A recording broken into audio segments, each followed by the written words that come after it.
and welcome to Check It Out Comrade, an indie game podcast where every 2 weeks we bring you 2 indie games and tell you what we like about them.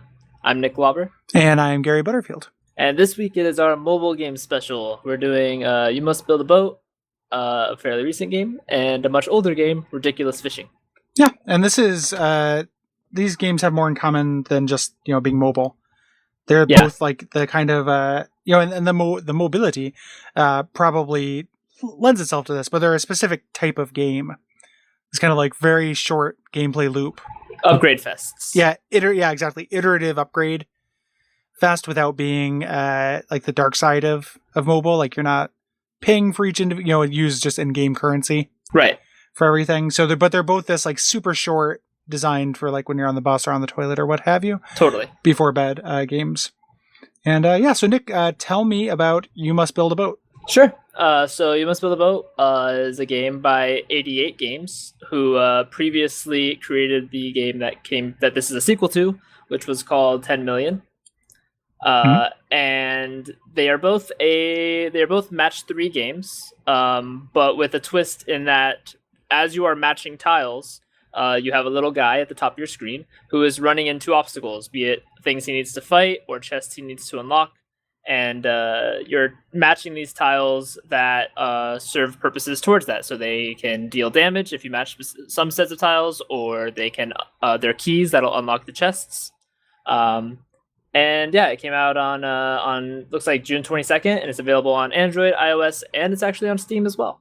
Yeah, which is unusual. Yeah, for these, and it's hard to imagine. Did you play this on your phone or did you play this on Steam? I actually originally got it on Steam and was playing it that way, and then I took advantage of the new Steam refund system to get it on mobile instead, because I thought mobile was a much better fit for it. But it plays fine on PC. There's nothing wrong with it. Yeah, I was curious as to what it might feel like to control it with a mouse rather than with your fingers. It's not quite as intuitive, obviously, but it's not bad. Yeah. When we say these things that kind of get in your way, so this is variations on this have been done. Mm-hmm. This kind of like you're matching specific kind of battle tiles, and things like that. But the real kind of twist You Must Build a Boat is this endless runner aspect. So it creates just a time limit. There's the game that Ron Gilbert made that is a match 3 pirate game. Oh, I don't even know about this. Is called, I always want to say Puzzle Pirates, but that's not it. It's called Scurvy Scallywags. Scurvy Scallywags. And that's actually pretty good. Like that's like it's funny, and it's a good like match 3 game.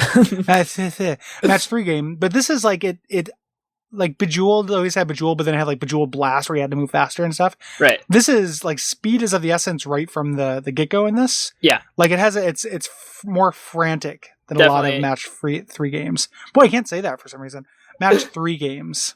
It's super frantic, and in a way that just breaks your brain. Like it's so stressful when you're getting close to the end and trying to meet some goal of some sort and can't find a goddamn match. And I've never felt that. Even like I played a lot of the original Puzzle Quest, and that was it had a little bit of that to it. But I think that's more turn based, and this is not. This is like full on like you must match this, or you're gonna run off the left of the screen, and it's over. Yeah, and they both have kind of ways. Like so, yeah. Puzzle Quest is obviously the grandfather of this game, and they both have ways that like depending on your disposition, you can get angry because RNG can fuck you. And Puzzle Quest is kind of famous for like, having the tiles collapse in a way that is advantageous to the computer and not to you. And this kind of depending on, the kind of roll, because it's randomized when you first go out. There are times in which like, there's just not a match that's going to do what you need it to do. It doesn't feel like it's always like if you need a sword or a magic wand, there's not always a sword or a magic wand. Right. Like you have to clear space kind of frantically. So what I ended up like landing on is kind of weirdly, unlike a Puzzle Quest or a Scurvy Scallywags, like just kind of clearing stuff constantly. Yeah. Like a real like constant influx of things. So even if I was wasting keys and wasting swords when I was at chest and wasting keys when I was at monsters, it was still I would just do the correct ones when I saw them. And that was how I had the kind of the most success. Yeah, I definitely do a lot of that, especially in between stuff. The main thing is that like I do slight tiny pauses when I have like a 5 match or something. Like I could do this 5 match. I'll wait and see if I'm gonna hit an enemy first. Yeah. And if not, then I'll ignore it for a second. If it's a chest, then whatever. But if it's gonna be an enemy, I want this 5 match to hit them, and that'll like wipe them out in one go. So I'm gonna save it. Yeah, because the stuff's important. Like the difficulty curve is kind of high right out the gate. Like you're meant to. It underlines this. Like it plays with it. So like when you die, it says you win, and it just says you always win because you're always getting money or what have you for a run. Like it just like it underlines this thing. But like you're not likely to make it very far in the beginning. It does have that little bit of that roguelike, like iterative. I'm going to make greatly increasing concentric circles into this dungeon. Yeah, exactly. Kind of feel. Especially when you're just not used to its like sliding match 3 system. The very start, you're going to be totally messing it up over and over again, and it's okay. You're still gonna get some reward for it, just not as big as if you had lasted longer. Right, and the other thing that it took me a little while to figure out is that like you need to. For me to be successful, I had to be buying upgrades pretty consistently. Yes. Like if I had money, I had to spend it. I wasn't really into saving money because, you get to an enemy and if it takes 4 or 5 staves or swords, right, which you can conceivably get into that situation very quickly. So it is really difficult, and it's better and more satisfying than 10 million. Like I played 10 million, and 10 million was good, but. Is that a train or is that just like that's lean on a church organ? Okay. No, that's definitely a train. The 10 million felt less fair to me than this. I think this definitely it feels like a very small iteration on 10 million, enough just to make another game with some, enhancements that bring minor enhancements that bring a lot to the game, just based on how much more you're able to upgrade, and how much more emphasis there is on like actually getting better abilities. I remember beating 10 million. I don't think you had minor upgrades in that, but it wasn't quite as like an upgrade fest as this said to be. Yeah, this is really about that, and and the upgrades are pretty varied. The whole like the title of it, that you must build a boat, is like getting different people and animals on your boat that are act as shops. Mm-hmm. Essentially, it's like the hub world of Necrodancer or something like that. Right. We can go to these different places. So it's a really neat, interesting kind of mashup of these mobile genres, but it is weirdly like the difficulty curve. If you don't take joy in the upgrade aspect of it, I don't know if you'll like it. Yeah, it's not the kind of thing where if like you're just very skilled, you can do really well. Like I feel like you'll hit a wall where if you're not upgrading pretty consistently, you won't be able to advance. Yeah, you're going to run out of time too fast. If you never upgrade, your ability to deal damage, the enemies are going to get increasingly harder, and you're not getting any better at fighting them off. So, yeah, I agree. It ends up becoming like kind of a skill. I mean, there's a skill to it, but there's another part of it that is more just about, because the upgrades, like it felt, at least in the early game, I played it for a couple of hours, but it's not like the kind of game you sit down, like I'm going to play 6 hours of You Must Build a Boat today. Yeah. Like, because it's in small doses. At least, in the early game, the upgrade choices weren't like I didn't feel like I felt like I was just kind of buying what I could afford early on. Mm-hmm. It wasn't like I was making a meaningful choice. So it kind of gives this weird like RPG dopamine feeling to it, on top of like semi skill based gameplay, and it works like for that, and it turns over really quick, and it's really pretty, and the sound is good and everything. So it's like it's very fun, but it's not like like I'm mostly setting this up, and because the next game we're going to talk about is similar, but I like it more. Yeah. Like that's more or less why I'm trying to articulate why I like Ridiculous Fishing more than I like You Must Build a Boat. Yeah, I get where you're going too. Like the upgrades, basically you want to upgrade everything because there's tiles of all sorts. Mm-hmm. The spells you get, which you get later in the game, you get to the ability to upgrade your spells and make them better, and those are more expensive than getting, say, the next level of staff or sword or whatever. Right. So like you basically are going to be trying to upgrade across the board all the time.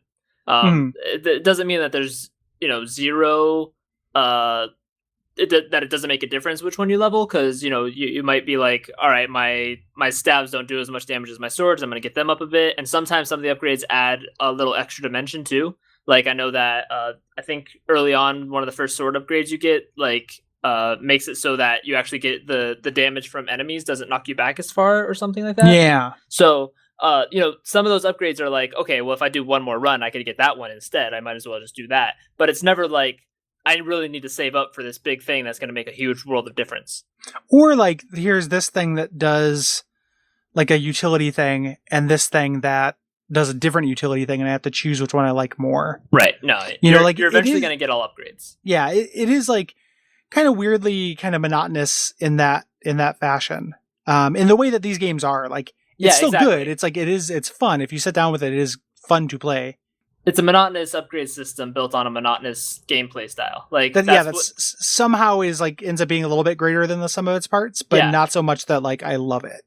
I'll agree with that. I enjoy it. It's a nice bus game, but it's not like I much prefer having it on mobile than I did on PC because I probably wouldn't have played it all that much on PC. Yeah, I can't imagine sitting down and playing this on my computer. No, like I played when the first Plants vs Zombies came out. I played it on Steam, which is crazy in retrospect. Yeah, like in like I don't know why I did that because like there's something about that kind of PopCap and these kind of designs where it's just like I need to be able to be kind of focusing on this. I can't be sitting down to do some MLG gaming. Right, and that's one nice thing about it though is that these are of that hyper casual type where you could be sitting on the couch watching TV and flipping on your phone and just like doing a couple rounds real quick. Both these games work for that. Yeah, they're real good before bed too. Like, just for fit in a couple of games. So, like, I think Ridiculous Fishing actually has something that wants you to do that, but we'll get to that later. Yeah. So I dig part of the reason also, if it sounds like I'm being down on You Must Build a Boat, which I actually like it, but it is like the hype for this game has been it's been hugely successful. Like really? A lot of people are talking it up. Yeah.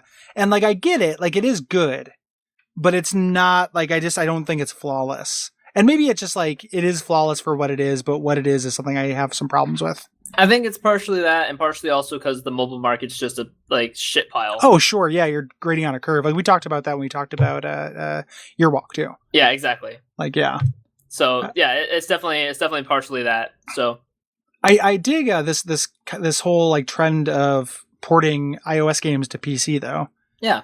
As opposed to the other way around. Like, it's if it gets it into more hands, that's great. Like, it's not like I necessarily think it's the best way to play it, but specifically with like Year Walk, because we talked about that, like that's very cool that's going to be on, more people are going to get a chance to play that. Yeah.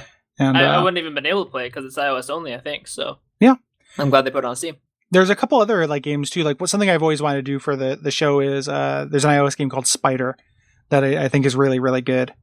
But I'd have to get my hands on some iOS device in order to play it. So I've got an old iPod that I could like put it on, but my computer won't recognize it. Oh, because iOS is dumb. So like because I have a new version of iTunes, it just doesn't allow me to manipulate it. Well, but I should fuck around with that because Spider would be a really good one to do for the show. All right. Yeah. All right. Let's move on to our other game here. So Ridiculous Fishing. As I said before, it is a fishing game. It's an arcade style fishing game made by indie darlings Vlambeer. This was kind of their breakout hit. Yep, and those are of Nuclear Throne.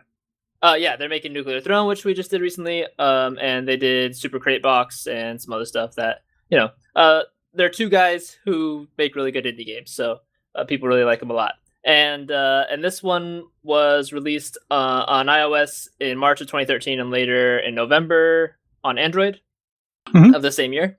And it's great. The only real way for me to explain what this game is to kind of just give like a quick run through of the mechanics. Essentially, you're a guy on a boat and you drop your fishing lure into a lake. And moving your phone back and forth moves your lure back and forth on the screen. You're trying to avoid all the fish and get as deep as possible. The second that you hook a fish, without any upgrades, mind you, you will start to pull that fish back up. And then you want to catch as many of the fish as you possibly can on your way back up. And then when you get to the top, they fly up into the air and you bust out a gun and try and shoot them all. And for each fish that you kill, you get money, which can then be used to buy upgrades. Yes, another kind of upgrade thing. Yeah. This is very like mobile dependent because it uses that accelerometer. Yeah. Like you couldn't really, even something like a Game Boy has an accelerometer in it, but like doing it on a 3DS would be unwieldy.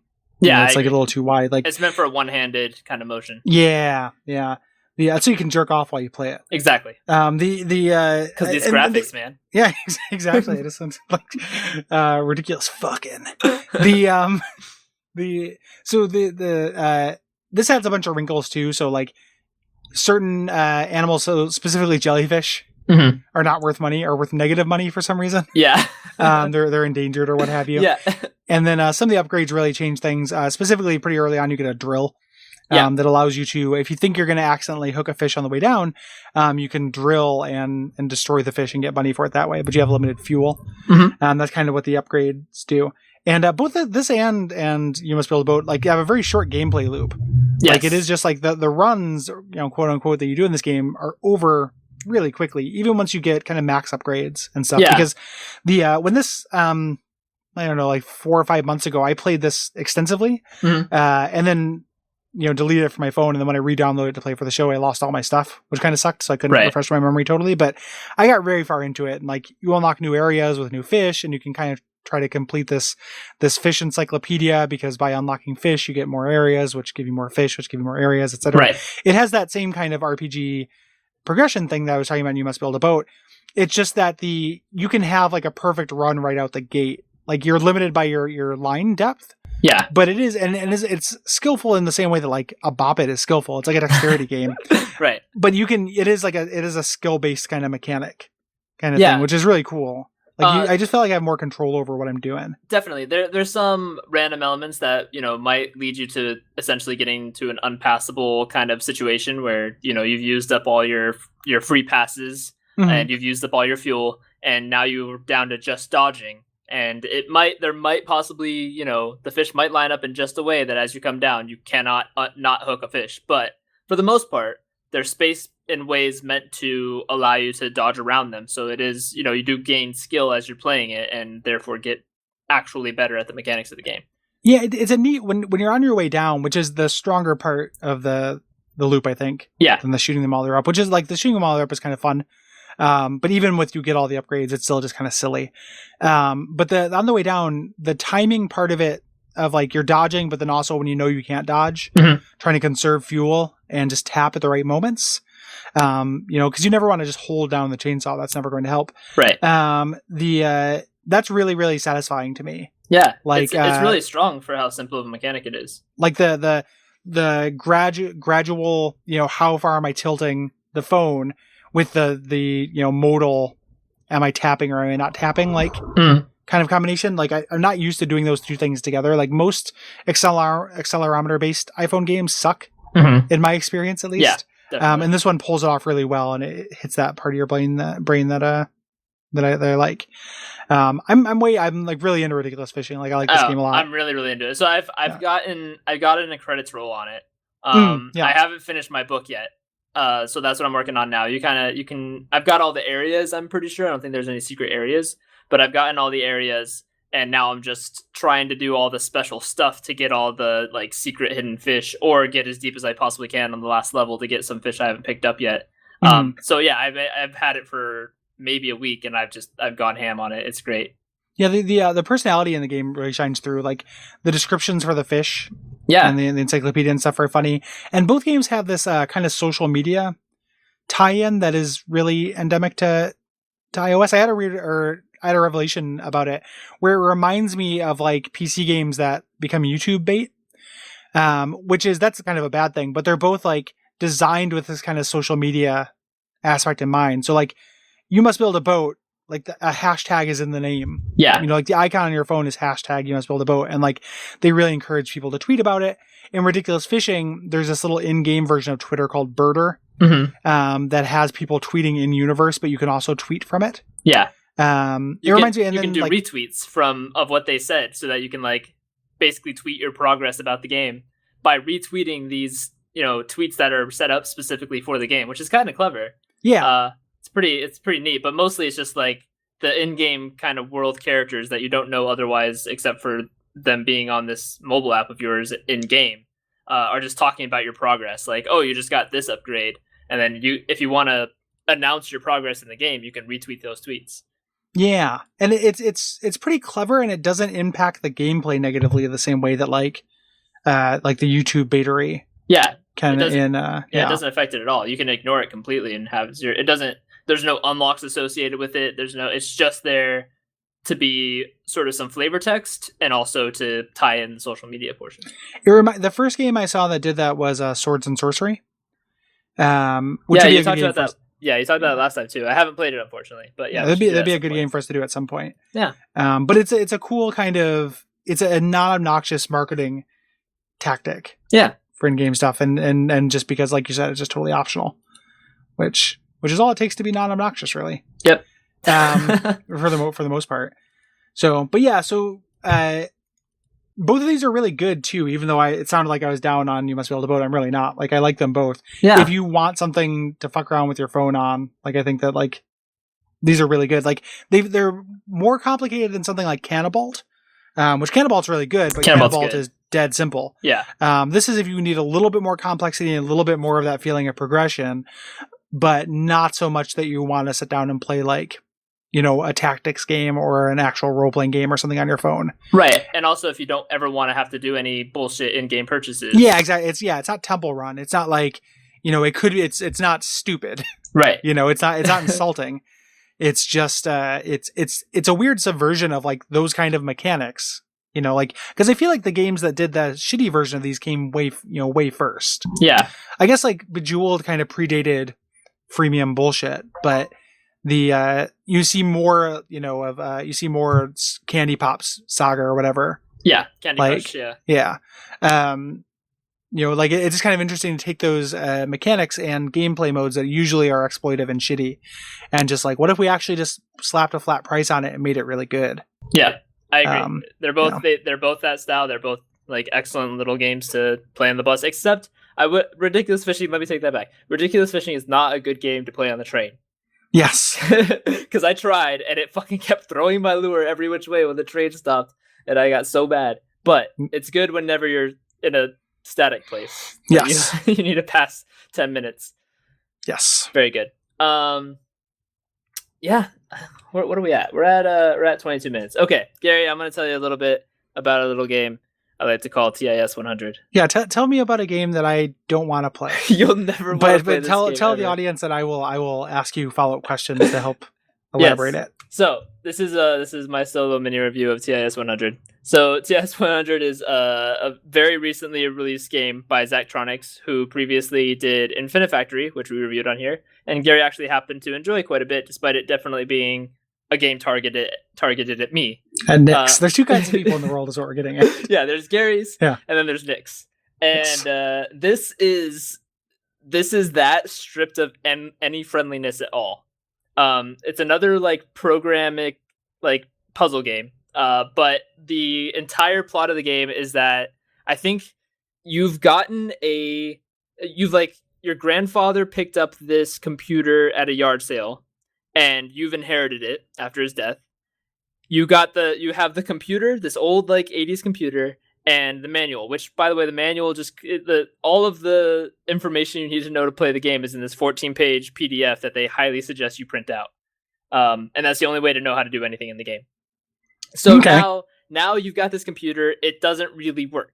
Like, you can get into a base portion, and it has, like, this open coding portion that you can see all the programs, and they're supposed to be working, but it looks like a lot of all the memory's been erased. So you know what the programs are supposed to do. It tells you, like, the description of the program, but they aren't working. So you have to write them, and you have to write them in this really shitty assembly-based programming language that anyone who hasn't done any programming would absolutely hate.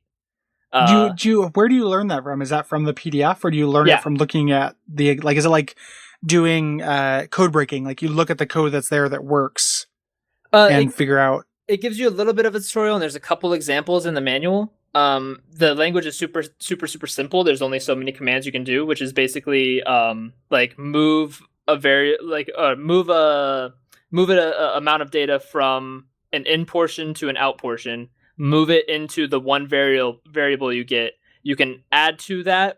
When something's stored in the variable, you can add something to it or subtract from it, and then pull it back out again, now modified by that amount. and you can check whatever's in that variable. You can check if it's 0, not 0, greater than 0, or less than 0. And that's, you use all of that to solve the puzzles. That's all you need to solve all the puzzles. Are those, whatever, like 8 commands that I just said. Okay. So and the puzzles are getting these individual programs to work. Yes, and they start off really simple, like move this, just move whatever amount comes in into the out portion. So it's like, here, this is the input, just move the input to the output. That's super simple. Next one is take whatever comes in from the input, double it, and then move it to the output. And then they get progressively harder from there. The one that I just did was take all the numbers from the input as they're coming in. If what you received is if you've received in sequence the numbers 1, 5, 4, then when that 4 arrives, write a 1, but every other time a number comes in, write a 0. And so you have to do all this number checking and make sure that you've gotten that sequence, and it gets very, very hard very fast.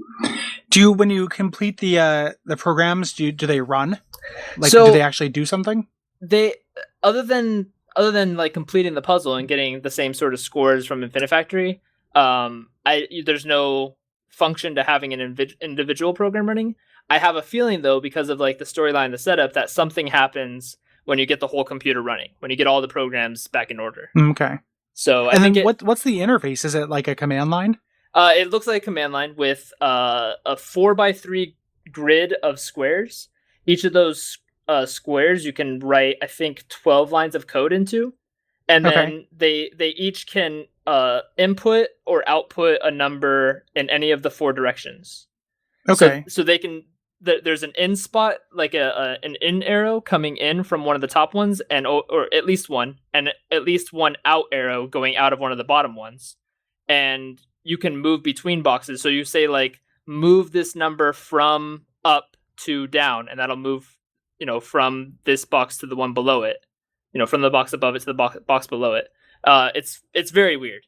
It's like essentially it's kind of trying to mimic like having multiple CPU cores essentially, where each one is running a separate kind of program that they can communicate back and forth. Yeah, that doesn't sound like something I'd like that much. Oh no, you very much would not like it. But yeah, so that's me explaining the whole game, and my review is, holy shit, it's fucking great. Yeah, like I can't, like, it's taken me hours to complete some of these puzzles, but it is really good brain teasers if you're into that sort of engineering puzzles that Zachtronics is known for. If Space Chem was totally your jam, this is hard mode Space Chem. And Space Chem was hard mode in Infinifactory, so it's like 2 levels deep. It's crazy. And Infinifactory gets pretty hard. Yeah, like at some point, does it, like with those games, so like is it like they make each other obsolete, or after you played this, are you still going to go back and finish Infinifactory or go back and finish Space Chem? I'm thinking about going back to. I never beat Space Chem. I beat Infinifactory on its very first release before he added any content to it. And I kind of want to go back and do that extra content too. They are different enough, and the puzzles are separated enough that, like, solving them still requires you to think in terms of, the tools the game gives you. So it's different enough to me to still be really interesting. But I think for you, like, for people who this isn't 100% their jam, like, if you've played one, you played them all essentially. Okay. So I think you have to be of Zach's audience specifically to want to play all of them. Like, you have to be a Nick. Yeah. So yeah, that's like because it's the idea of games that like do, because there are games that like will kind of make previous entries superfluous. Yeah. Like for Watch Out for Fireballs right now, we're playing Spider-Man 2. Mm-hmm. And playing that, I'm thinking back, like, there's no reason to ever play Spider-Man 1. Like, that's just a worse version of this. Right. But this is even more niche. So it's just interesting, like, even if it did make it superfluous, like, this is the only place you're getting this kind of game, so you're going to play all the entries. It's like how, I'll play the shit out of Icewind Dale. It's not as good as Baldur's Gate, or, right?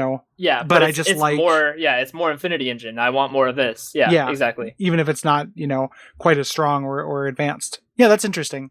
not interesting in like I'm going to play it, but like No. interesting like interesting in general. Like I said, the reason why I'm doing this solo thing is I want to talk about it. I think it's great, and I want to tell you about it. But I there's no way that you would enjoy any second of this. It's like I enjoy the concept of it, right? And stuff like exactly. It does sound neat. It's just like not and I've done like tiny amounts of scripting and coding and stuff right. like, but it's just like it's such a struggle for me that it's too real now.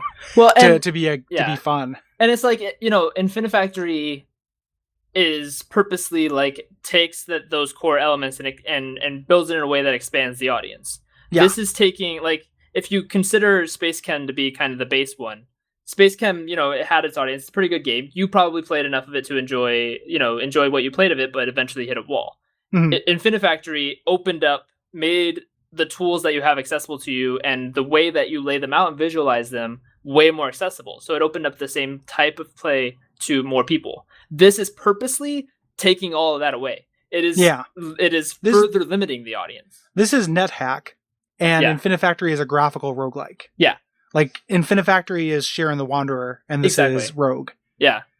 So it takes away that kind of ease of use stuff. If that, like, Space Chem is Sharon the Wanderer, like, Infinifactory is Dark Souls. Like, they're yeah, or like another like roguelike. Exactly. Like it's taking those core elements and expanding them to a much wider audience, or in this case, shrinking the audience by a significant amount. This apparently was like just a pet project for Zach himself of Zachtronics, while the rest of the team was kind of finishing up Infinifactory. Okay, yeah, I was wondering because it seemed it was like really hot on the heels of that. Yeah, he is. From what I was reading in an interview, he essentially said like, I needed, after working, Infinifactory is like his second big team game, and he was like, I need to know that I can still be really indie, like that I can just go make a game myself.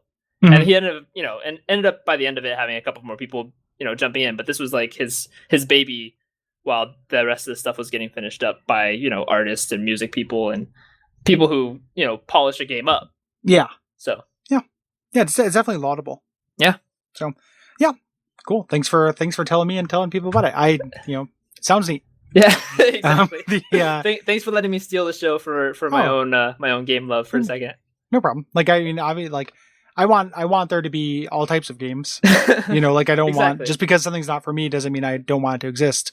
On the contrary, I want everything that's not for me to also exist, as long as what's for me exists as well. Agreed. It's not a zero-sum game.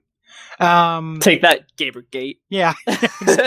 Take that, monsters. It's all good. Just add more and more.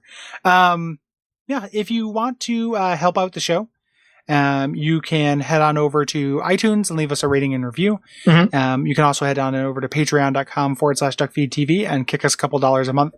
We are nearing a nice round number that should be a milestone goal, but we are pricing. We know what the milestone goal what we want it to be.